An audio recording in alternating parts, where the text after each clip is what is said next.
If you grew up singing along to the radio in the 70s, 80s, or even early 90s, this video might feel like opening a time capsule.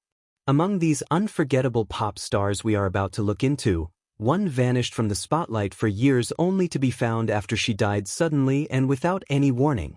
The reason for her death is something most fans never even knew. Stick around till the end of the video because you'd be surprised by what really happened to her. The first on our list today is Clarence Avant. He wasn't a pop star in the traditional sense, but if you've ever listened to soul, R&B, funk, or hip-hop, chances are Clarence Avant had something to do with it. They called him the Black Godfather, and it wasn't just a nickname. It was a title earned in boardrooms, backstage, and behind closed doors. Clarence didn't seek the spotlight. He built it for others. From shaping the careers of legends like Bill Withers and Jimmy Jam and Terry Lewis, to guiding the rise of producers, executives, and artists who'd go on to change the music industry, Avant's fingerprints are everywhere, even if you never saw them. But how did one man, largely unknown to the public, come to hold so much influence? It's because Clarence understood power. Quiet power. The kind that comes from making other people powerful.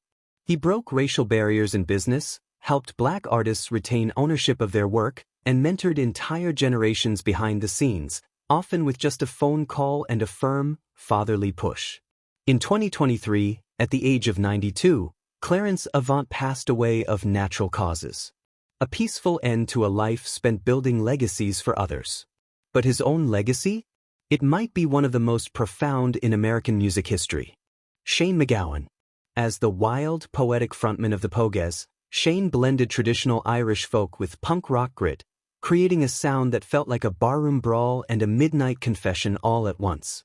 Songs like Fairy Tale of New York became more than music.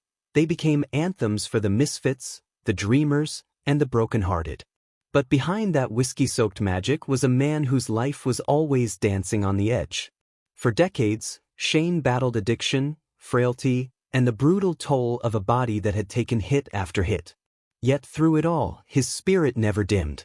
Fans watched him grow weaker in recent years, appearing in a wheelchair, often frail, but still cracking that unforgettable grin. Then in late 2023, after a long and private fight with encephalitis, Shane MacGowan passed away at the age of 65. A quiet ending for a man whose life had always played out like a storm. Did you ever wonder how someone so chaotic could be so poetic? Or how a man who seemed constantly near the edge kept coming back with more soul than ever? In the end, Shane wasn't just a musician. He was a storyteller for those who didn't fit the mold. And maybe that's why, even now, his voice still echoes, slurred, beautiful, and unforgettable. He brought Mozart to the dance floor, and somehow made it cool. With his slick style, icy stare, and a voice that rode the line between rap and rock, Falco exploded onto the global stage with Rock Me Amadeus. In the mid-80s, no one expected a German-language pop song to dominate the US charts. But Falco wasn't about expectations, he was about breaking them. He was the first artist from the German-speaking world to reach #1 on the Billboard Hot 100. Think about that. At a time when English ruled the airwaves, Falco kicked the door down with swagger, synths, and symphony. But fame, as always, is a double-edged sword. Behind the glamour and fast success was a man grappling with intense personal demons. Struggles with substance abuse and the pressure to follow up a global hit weighed heavy. His later years were spent largely out of the spotlight, living a quieter life in the Dominican Republic. Then, in February 1998, at just 40 years old, Falco died in a tragic car accident near his home. He was reportedly working on a comeback album, one that never saw the light of day. Isn't it haunting how some stars shine the brightest just before they vanish? Still wondering who this unknown pop star is? Keep watching, you're getting really close. Meanwhile, Johnny Cash is the next name on our list. They called him the Man in Black, not just for the way he dressed, but for the weight he carried in his voice. There was something about Johnny Cash that felt different. He didn't sing at you, he sang to something deep inside you.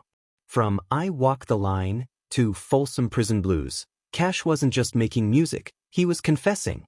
Telling stories of broken men, redemption, rebellion, and regret.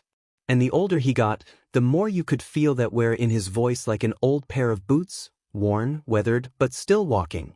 But behind the myth was a man who'd been through it all: addiction, loss, spiritual battles, and redemption. By the early 2000s, his health was fading. Complications from diabetes had weakened him, and the love of his life, June Carter Cash, had just passed away only months earlier. That grief, it changed him. You could hear it in his final recordings. On September 12, 2003, Johnny Cash passed away at the age of 71. Quietly. Humbly. Just like the way he lived when the music stopped. Have you ever listened to his cover of Hurt? It's almost unbearable, like he knew the end was near, and he wanted to leave behind a final truth. Was it a goodbye? Or was it a prayer? Even in death, Johnny Cash never stopped walking the line between pain and grace, shadow and light. Laura Branigan. Laura was more than just a pop star. She was a firecracker in heels, bold, powerful, unforgettable. But here's what most people never knew. At the peak of her success, she made a choice that would take her out of the spotlight completely, and not because she faded, but because she chose love over fame.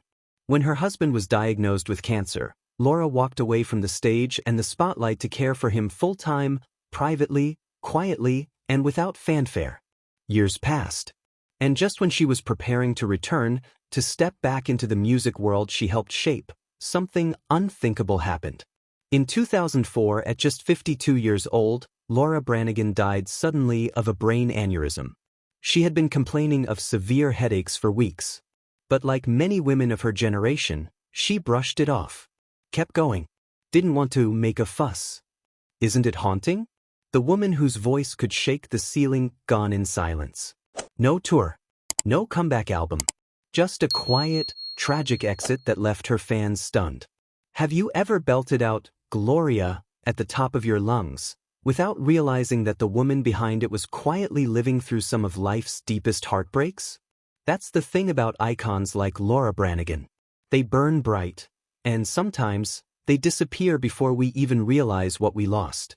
Laura was the pop star we were going to reveal. If you didn't know those details surrounding her death, now you know.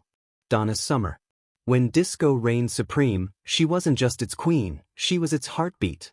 With hits like Hot Stuff, Last Dance, and I Feel Love, Donna Summer didn't just dominate the charts, she defined an entire cultural movement. Her voice was sultry and strong, ethereal and electric, floating effortlessly over shimmering synths and irresistible bass lines. But what made her truly unforgettable wasn't just the music, it was the way she owned every moment. Every stage. Every era.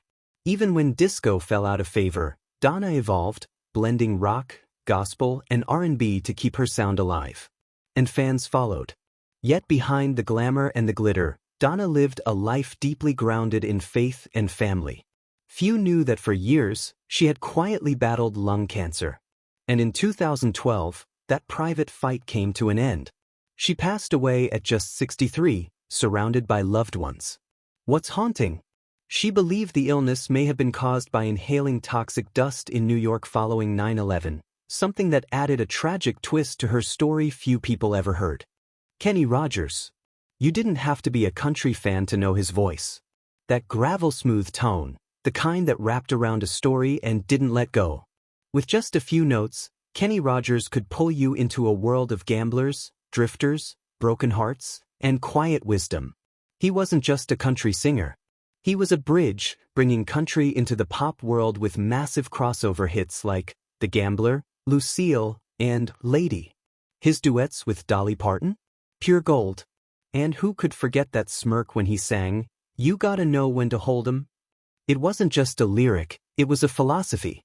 But beneath the showbiz sparkle, Kenny was remarkably grounded. Known for his generosity, wit, and sharp business sense, he wasn't afraid to reinvent himself. Over the years, he acted, wrote books, launched restaurants, and yet always found his way back to music. In March 2020, Kenny Rogers passed away peacefully at the age of 81, from natural causes. No drama. No headlines. Just a quiet farewell, like a curtain slowly falling after a life well lived. Have you ever listened to The Gambler, and felt like he was talking directly to you? Like he knew something about life that the rest of us were still trying to figure out? Kenny didn't just sing stories, he was one. And the world was better for hearing it. Finally, for this video, we have Harry Belafonte. Harry was more than the king of calypso. He was one of the first black artists to break through the racial barriers of mainstream American entertainment, with charm, class, and a voice that made you stop and listen. Hits like Banana Boat Song, Jump in the Line, and Island in the Sun brought Caribbean rhythms into millions of homes. But music was just the beginning. Off stage, Belafonte became one of the most vocal civil rights activists of his time. A close friend of Martin Luther King Jr., he marched, he funded, he challenged. He risked it all, not just for fame but for freedom. In April 2023, at the age of 96, Harry Belafonte passed away from congestive heart failure. And even then, it felt like a giant had left the room. Quietly, dignified, as he always was. Isn't it powerful how one man could shift culture with both a melody and a message? How many artists today do you think could command a room with just their presence and their principles? Harry Belafonte didn't just change music. He used it to try and change the world. So, which of these stars did you grow up loving? Was it Laura Branigan's powerhouse voice? The grit of Kenny Rogers? The boldness of Donna Summer? Tell me in the comments. I want to hear about your memories. And maybe, just maybe, they'll remind someone else of a song they haven't heard in years. If this video stirred something in you, don't let it fade. Hit the subscribe button and turn on the notification bell, because we've only scratched the surface. There are still so many more stories waiting to be told. Watch out for our next video.